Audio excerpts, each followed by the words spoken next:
Hey, gorgeous! So I just spent 3 weeks researching baby wipes like it was my full-time job. And honestly, I'm kind of obsessed now. Like, did you know that the average baby goes through 7,000 diaper changes in their first 2 years? That's potentially 14,000 wipes if you're using 2 per change. But here's the thing. Most of us are picking wipes completely wrong. And I'm about to blow your mind with what I found. If you're new here, welcome to our little corner of mom life. This is actually our final video in our baby wipe series, so I'm literally throwing everything at you today. We're talking ingredients that could be harming your baby's skin, the proper wiping technique that pediatric nurses swear by, and some shocking statistics that'll make you rethink everything you thought you knew about baby wipes. Okay, let's start with why this even matters. Baby skin is literally 30% thinner than adult skin. I got this from a dermatology study, published in the International Journal of Cosmetic Science. Think about that for a second. It's like the difference between tissue paper and regular paper. Everything absorbs faster, and irritation happens way more easily. Here's what blew my mind. Dr. Amy Stein from Stanford found that newborn skin has a pH of around 6.4, but it needs to drop to about 5.5 to develop that protective acid mantle. Most baby wipes, they're sitting at a pH of 8 or higher. We're literally working against our baby's natural skin development. Now, let's talk about what's actually in these wipes, because this is where it gets juicy. I literally have a spreadsheet of 47 different baby wipe brands and their ingredients. Water, obviously, but it should be the first ingredient. Glycerin. This is your friend. It's a natural humectant. Chamomile extract.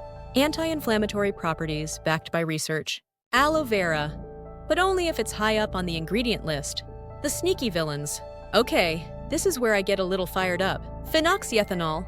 It's in 73% of the wipes. The European Union limits this to 1% in baby products. But guess what? The US has no such restriction. A study in Contact, Dermatitis Journal linked higher concentrations to skin sensitization. Then there's MIT and CMIT. These are preservatives that sound like robot names, but they're actually methylisothiazolinone and chloromethylisothiazolinone. Try saying that 5 times fast. The American Contact Dermatitis Society named MIT their allergen of the year in 2013. Yet it's still in baby products. And don't even get me started on fragrance. Fragrance can hide up to 3,000 different chemicals under that one word. The Environmental Working Group found that fragrance is one of the top 5 allergens for babies on a 2. Here's something fascinating. I looked at baby wipe regulations worldwide, and the differences are wild. In Japan, they have some of the strictest standards. Japanese wipes typically contain 99% water and minimal preservatives. Their diaper rash rates? Significantly lower than Western countries. Meanwhile, in Scandinavian countries, they've been using the less is more approach for decades. A Norwegian study followed 2,000 babies and found that those using water-only wipes or minimal ingredient wipes had 40% fewer instances of diaper dermatitis. But here's the kicker. In the US, baby wipes are classified as cosmetics, not medical devices. This means they don't need FDA approval before hitting the market. In contrast, the EU treats them more like medical products with stricter safety requirements. Alright, so how do we actually pick the right wipe? I've developed what I'm calling the 5-2-1 rule. 5 ingredients or fewer. Seriously, if the ingredient list looks like a chemistry textbook, put it back. 2 preservatives maximum. You need some preservation, but not a cocktail of them. One simple test. Rub the wipe on the inside of your wrist. If it feels burning, tingling, or leaves residue, imagine what it's doing to your baby's sensitive skin. I also love the 24-hour rule. When you're trying a new wipe, use it for 24 hours and watch for any redness, bumps, or irritation. Dr. Lisa Chen from UCLA's Pediatric Dermatology Department told me that most contact reactions show up within 12 to 24 hours. Okay, this might sound basic, but hear me out. There's actually a technique that can prevent UTIs and reduce irritation, and most of us aren't doing it right. The golden rules. 1, always front to back. This prevents bacteria from the anal area reaching the urogenital area. A study in Pediatrics Journal showed that improper wiping technique increased UTI risk by 65% in baby girls. 2, pat, don't scrub. I learned this from a NICU nurse with 20 years of experience. Scrubbing can create micro tears in that delicate skin. 3, use the fold method. Fold your wipe. Use one section, fold again. Use a clean section. This prevents spreading bacteria around. 4. The 2-wipe minimum. For poopy diapers, always use at least 2 wipes. The first removes the bulk, the second actually cleans. 5. Let air dry for 30 seconds. Just 30 seconds of airtime reduces moisture-related irritation significantly. Sensitive skin protocol. If your baby has eczema or super-sensitive skin, consider the water-only approach during flare-ups. A British study published in the Journal of Dermatological Treatment found that using just warm water and soft cloths during eczema flares reduced healing time by an average of 3 days.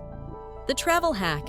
When traveling, especially internationally, bring your own wipes. For the first month, many pediatricians actually recommend using warm water and cotton pads instead of wipes.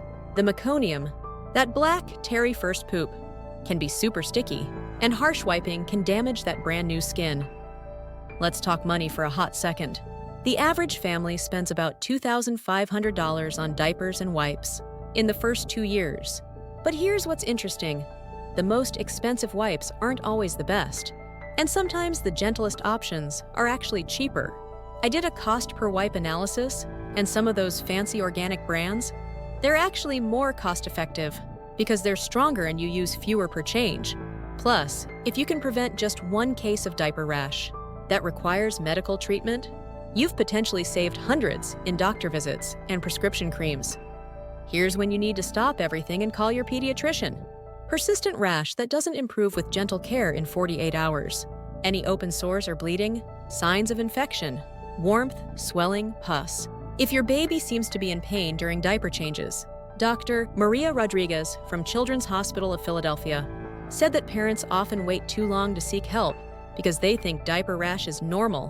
While mild irritation can be normal, persistent problems usually indicate either a product sensitivity or a technique issue. Okay, everyone, let's wrap this up. Here are your key takeaways. Choose wipes like you're choosing skincare for yourself.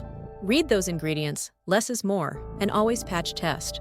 Remember the 5-2-1 rule, master that front-to-back technique. And don't be afraid to go back to basics with water and cotton when in doubt. Your baby's skin is their first line of defense against the world, and we're their protectors in these early months.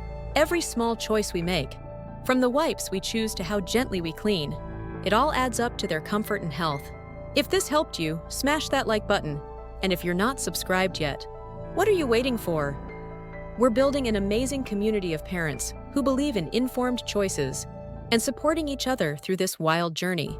Drop a comment and let me know. What's your biggest baby wipe struggle? Are you team water only or team gentle wipes? I read every single comment and love connecting with you all. Until next time, keep loving those little ones and remember, you're doing an amazing job, even when it doesn't feel like it. Thanks for watching, and I'll see you in the next one.